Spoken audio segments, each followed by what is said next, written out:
the site of the 2012 Texas Team Trail Championship in October. Now, the lake is a tournament angler's dream, with an endless variety of ways to catch fish in the clear water. Now, the best tip I have for Lake Amistad is not to get psyched out by the clear water. You know, the water there is so clear. A lot of places you can see the bottom in 20 feet, and you can't let that clear water affect you. It doesn't necessarily mean you have to go to real light gear. Sometimes light tackle will work, sometimes finesse stuff will work, but big stuff will work too. Big swim baits, big jigs, big crankbaits, big spinner baits will all catch fish there.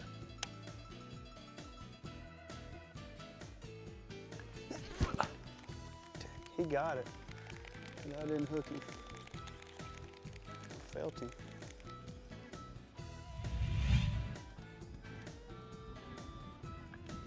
There he is. He can't even move, he's in such thick grass. It wasn't great big, but that's the same fish that just bit me. He was in the same hole. And that time I was reeling it on there, and he definitely got it. See how deep he ate that thing. It was a nice 2-pounder. It was fun though.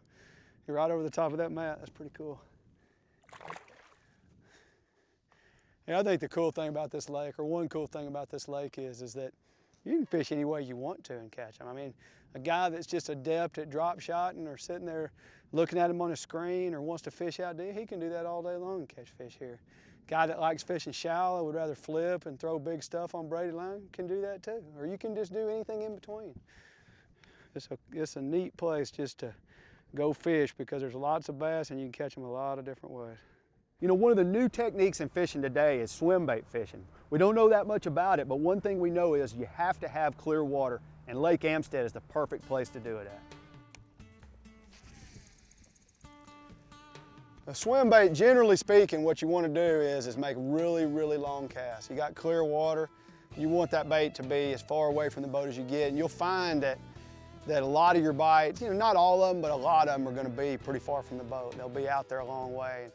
You know, usually a bite, when a bite happens, it's not, I mean, it's kind of like a jig bite or a worm bite. It's a little tick or a little tap. You definitely can feel it, but a lot of times you'll miss the fish. And so what you never want to do is you get that first little tap and you just set the hook. You never want to do that because what happens is a lot of times you'll jerk it away from that fish. They're just coming up there and they're kind of hitting it. Sometimes they'll hit it mouth closed. Sometimes they just, you know, don't quite commit to the bait. And if you keep reeling it, when the rod loads up is when you can actually, you know, that's when you actually want to set the hook. And a lot of times it's just reeling along until almost you feel the bite and then almost your rod just loads up to where you can just tell there's something got to be on there, and then that's when you jerk.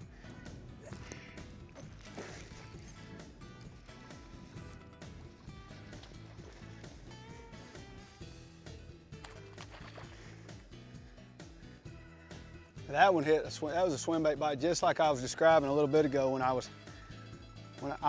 felt the bite and I kept reeling, but I was thinking, you know, I don't know if he's there, I don't know if he's there or not, but it just was kind of heavy. So I just kept reeling. You know, look how far down in there he's got it. I mean, he ate it, and you got to wait till he eats it before you can jerk. That's just the way those fish are. That's a cool bite. But you feel it. If you jerk right away, you'll miss the fish. You just got to keep reeling, let tension load up, and finally, then you pull and you got him. Not a bad fish. I'm just winding across a big giant flat with this bait. I mean, depth finder says 8 to 10 feet, scattered grass, just, you know, nothing in particular, just kind of covering water with it. The all-new Texas Team Trail presented by Cabela's launches in 2012 with 4 qualifying events and a 2-day championship at Lake Amistad in October. With payouts to 50th place and a brand new boat for first at each event, the Texas Tournament Trail also offers a variety of contingency prizes. Qualified Stratos owners are eligible for extra cash incentives and a first place upgrade to the Stratos 202 Elite. Yeah, the TTT is set up with an awesome payout. It's got great contingencies. If you're running a Ranger, Triton, Stratus, you've got great contingencies built in all through the field. You got a chance to win a boat for first place, but pay way down all the way to 50th place. And so, you know, I can't see a payout. I mean, the payout to me is just unparalleled. Bass fishing has evolved, And the Texas Team Trail, along with Fishing Texas, is proud to showcase equipment used by tournament professionals, such as the all-new Stratos 189 VLO. This is Bass Boat Evolution accelerated, with a wealth of tournament-specific features built in. Stratos owners that fish the Texas Team Trail are eligible for a variety of contingency prizes.